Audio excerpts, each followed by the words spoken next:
Hi, I'm Ian Brown, Managing Director of Excelpoint, and you're listening to On Point. For those of you who haven't heard of us, we're a global leader in the development of innovative no-code software technology. We help businesses all around the world to update their outdated business processes, overcome challenges, automate workflows, and streamline processes to increase efficiency and productivity. We do this by implementing innovative, automated and highly flexible no-code software that's typically 10 times faster than bespoke software development, whilst retaining the flexibility and ability to change and adapt quickly as the company grows and evolves. Today, we're joined by a highly experienced recruitment professional, Melissa Coutts, Managing Director of Recruitrite. Recruitrite is a northeast-based recruitment agency with a goal of supplying the right recruitment solutions at the right time, changing the individual and company's lives, helping them achieve their goals. Mel, thanks for joining us today. Hello. So, my impression of recruitment at this moment in time, and I know this because we are trying to recruit technical people, is it has become much more difficult. We have headline news about shortages, we have technology shortages and skills gaps, we have the challenges of people, flexible working, wanting to work from home so much more. I guess for the people looking for good candidates, it's very difficult. But for the people finding good candidates, it must also be a bit of a nightmare. Yes, as well as that coupled with the fact that you want to retain your existing staff as well, so you don't have to go out to market and recruit again. It's certainly a time that I've never seen before, and I've worked in recruitment for a long time, even though I look old enough. It's times before I've never seen it like this before. The skills gap has been coming for quite a number of years, and I've been a passionate banging my drum about this skills gap. But certainly that coupled with the after effects of the pandemic as we're coming out of the other side, coupled with our exit from the European Union, has made it an absolute challenge to find and retain good staff. And does that put more pressure from your customers? So clearly you've always been tasked with finding, the person that has the prerequisite skills that meet the role and the culture of an organisation. But do customers understand this? Or are you finding that pressure is being pushed back on yourselves? I think so. I think as a client business, coming to ourselves, you expect a certain level of service, and sometimes you come to us with a last minute requirement that might be a quick fill, short notice. And I think trying to educate our employers that it's a very different marketplace and times are very, very different. It's sometimes quite a challenge. We are very fortunate in the vast majority of the clients that we work with understand, and we work as a partnership as opposed to the traditional client and supplier kind of relationship. Yeah. But it's, and I get their frustration as well, because also I am a business owner and I want to increase and grow my team, but finding the right people is as much a challenge for myself, even though recruitment is my business, as it is finding people for our client employers as well. It's interesting. It is interesting, definitely. Yeah. So I guess you've got customers at many different levels, because you've probably got the customer that is the company, that is your client. Yeah. You've got the customer who is the headhunter within that client. Yeah. You've got the customer that is your candidate that you're putting forward. So in our world, we talk about user experience and customer experience quite a lot. But I would imagine for a recruitment organisation, customer experience at those different levels is crucial to differentiate yourself in the marketplace. Definitely, absolutely. And we've worked quite hard to make sure that ourselves as a company, our brand identity is very clear. We kind of pride ourselves in being personable. We're just normal people, and I think that works quite well for us.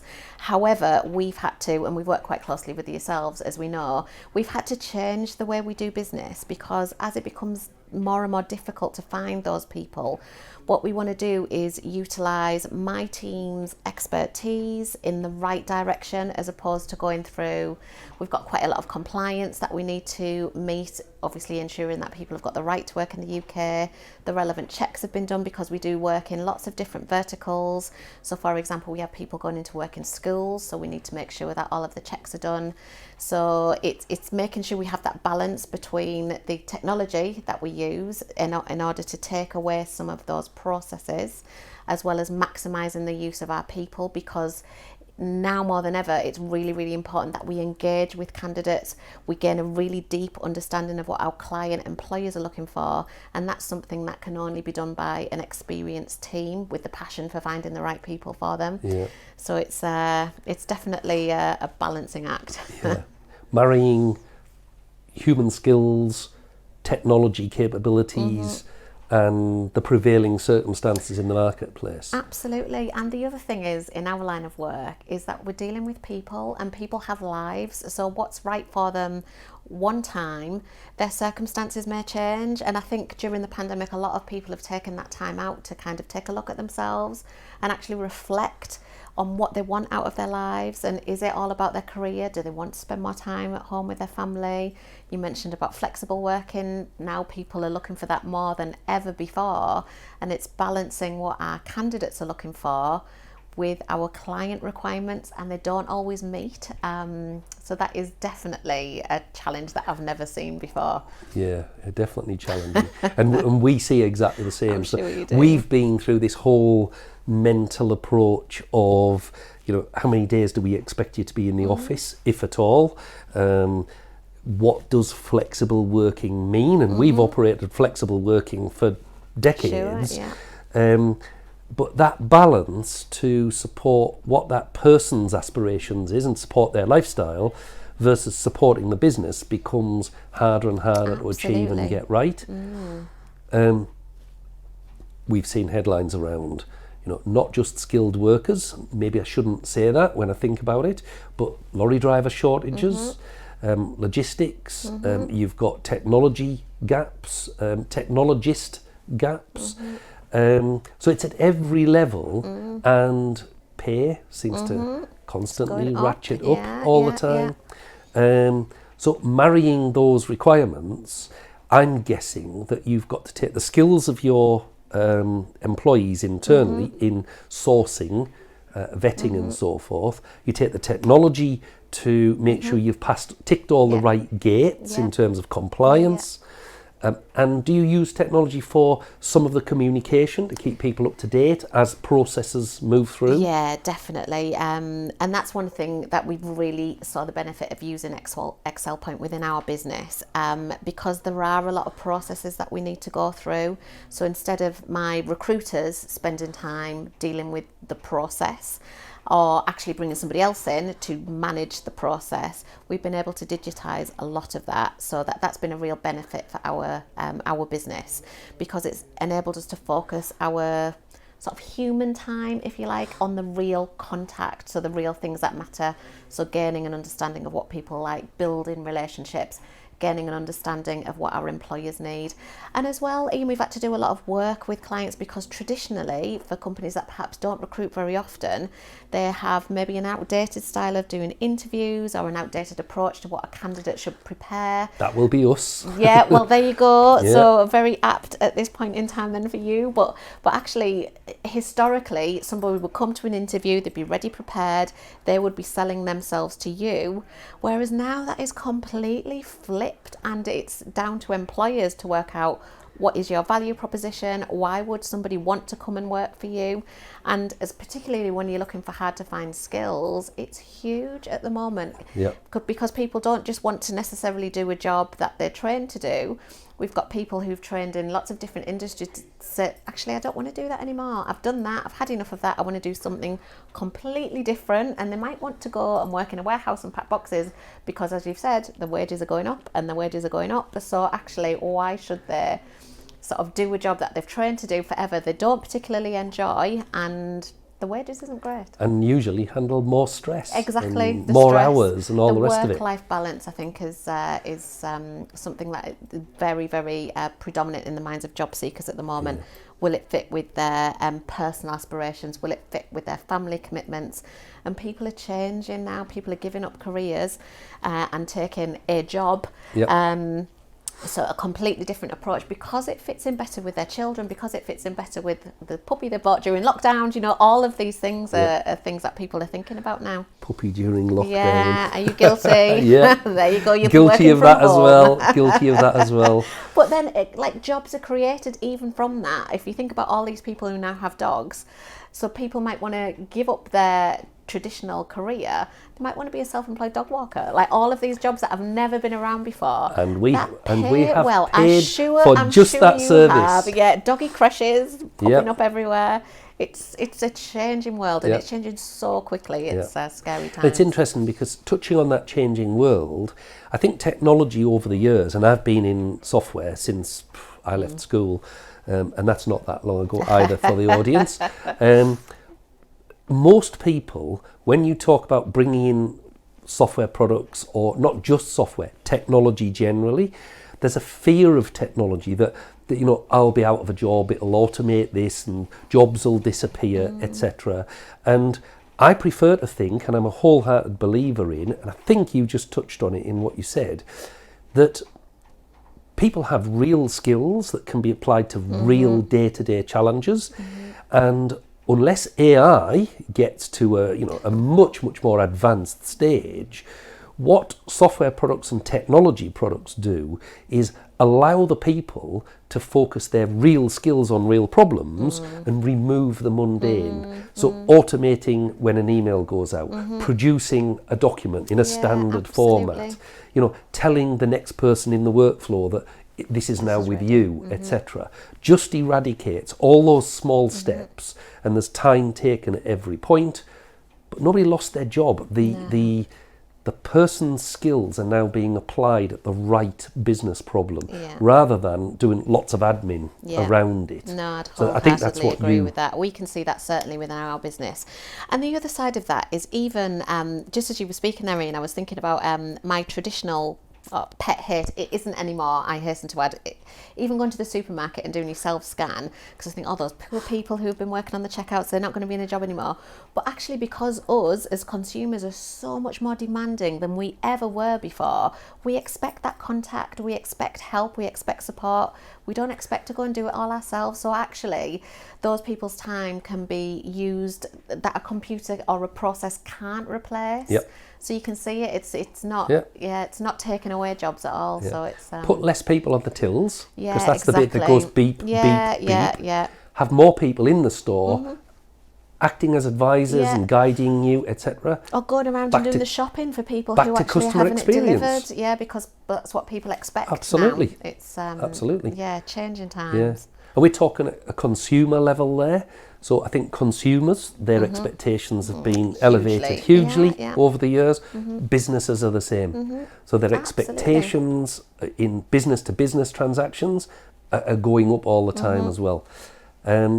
We've dealt in other podcasts with other sectors that maybe are challenged, harder to move, more slow in terms of turning around.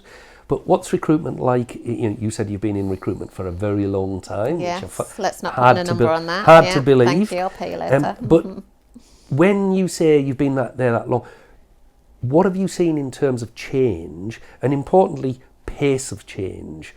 Is that just changing faster and faster all the time, as in other sectors?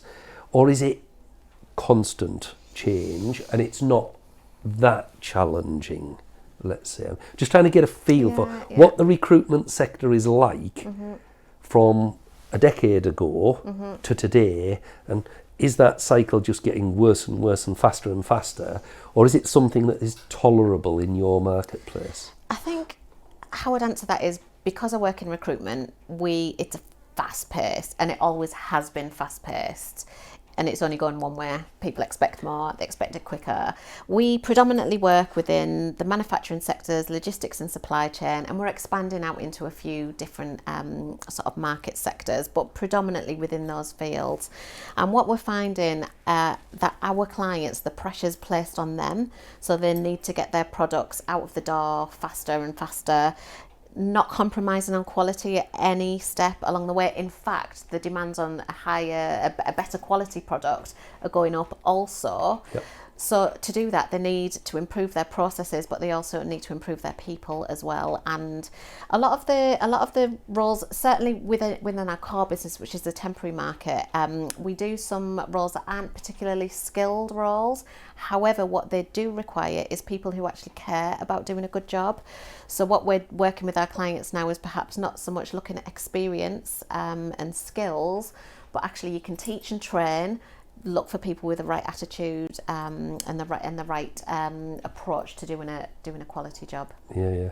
That old business mantra, hire for attitude. Definitely. Yeah. That has not changed one thing. Culture is important. Definitely. So within Excelpoint, we've always tried to build a culture of teamwork, trust, honesty and integrity. And those things are easy to say but hard to deliver. And it really needs, if somebody wants to bare their soul that they're not enjoying the job, or this is really difficult, or I'm struggling with it, then to have a culture that's supportive is quite a challenge to achieve.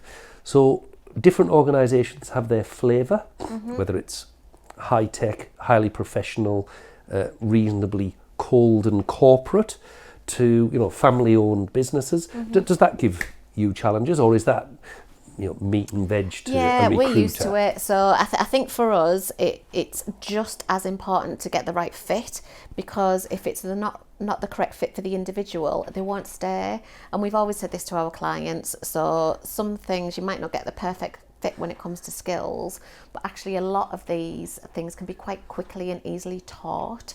And once they're taught. But actually, if you find that right person who holds similar core values as your business core values, then that person is somebody who's going to stay within your business. They'll enjoy working there. They'll flourish within that environment. Yeah. And from an employer's perspective, they'll have somebody who's very quickly productive. It fits. If the person's happy in their role, then they'll be more productive, and all of those different things that we all know very well. It all fits. I've got a bit of a mental attitude towards this. I wouldn't say it works all the time. You'll understand why when I say this. If you find a really good person, no matter how you've come across them, they've got all the right cultural fit, they've got the right attitude, they're driven and enthusiastic and passionate, etc., hire them. Yeah, hire them, with you on that. find a role for them once you've hired them, because finding good people, very difficult. Now, clearly you can't hire every good person you come across, but it is almost as though those cultures and values and attitude, etc., are becoming more and more important. Definitely. And whether you've got, whether it's O levels, A levels, or university education, etc., they're almost a given. We expect those. They're tick boxes. It's the other side of your personality that they're more interested in. Train. Yep. It's a difficult one. We're actually doing some work with a company at the moment within our own organisation about measuring sort of that culture within the business. So how is it today? How are people finding it? They're working alongside their peers who are demonstrating those, giving them some recognition for doing that also. So that's certainly quite an interesting piece that we're doing at the minute. And is that for internal, or is that to establish different practices to offer to your customers? So initially we've used it internally, and we've also trialled it with a test drive for one of our client companies. So we experienced quite high turnover. So actually we took away, just as we've been talking about before, so take away the skills and experience, because you have a fantastic induction program, you can train for the skills. Actually, let's just look at the person type. So we did a case study of their own people. We didn't take the high performers, we took the good, solid, middle ground who've been there with the company for a long time. So we took a measure, they did some benchmarking for us about what the personalities were like, what their motivators were, what their drivers were. And we matched against that, and we saw a huge increase in retention because people could learn the job. Yep. So you're right. You can learn the job. The data backed it up, Ian, you were right. Yeah. I like that, and I think that deep-seated from many years ago, we're a relatively small organisation on the world scene. I worked for a couple of big organisations previously, and I think they got some of this really right. not necessarily even intentionally, and certainly not driven by their HR departments. More driven by well-trained, educated and mentored management structures. Exactly, yeah. And I think if you can get that within your management team, it makes it much better throughout the organisation. And I think it's great having tools to measure it, but you'll know as a business owner, as do myself, you feel it in your gut, you can tell, can't you? But it's great to have the data to say it's right. Yeah, I think for me, I shouldn't say this, seeing as a lot of what we do is around measurement and KPI and consistent processes, etc., etc. And I think you have to get that right. When you've got all of the measurements, they act as a barometer that you're going in the right direction. Very much, yeah.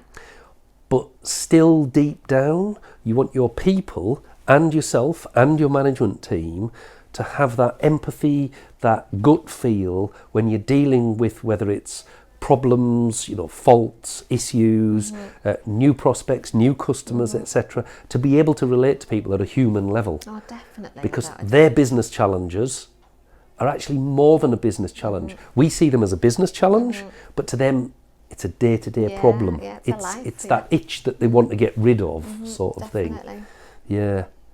That's something that we've seen that. If you could bottle it. Yeah, definitely. With obviously we've worked with you guys for quite some time now, and certainly our recruiters, like you're talking about, gut feel, the right people who can engage with people, empathise with people, work with them. And traditionally, those kind of people are not great at admin tasks. So we've definitely seen a huge benefit of bringing in Excelpoint system within our business to take away a lot of that. So, and because they don't have to worry about those tasks anymore, because they know that the system takes care of all of that, that really sort of frees them up and enables them to spend more of the time doing the things they love, working with people, which means they're more engaged to the business, which means we can be more successful as a company. And that's interesting, because that plays into something we say to brand new prospects. Don't just get buy-in from senior stakeholders. Absolutely. So as a business owner, you had an idea what you want from a system, from a piece of software, how that's going to impact your business. But also get people involved at the coalface, the day-to-day workers, because if that project doesn't deliver something for them, to their benefit, it won't get adopted, or it'll be half-hearted.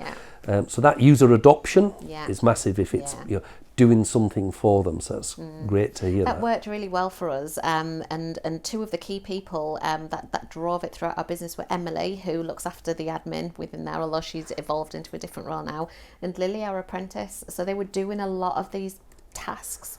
Actually, they were really involved with the implementation of Excelpoint within our business, and they got the buy-in. And actually, they made it better because I had my thoughts about how the process worked, but because I wasn't the one who was doing it on a day-to-day basis, a lot of my thoughts weren't quite right, although I hate to admit it.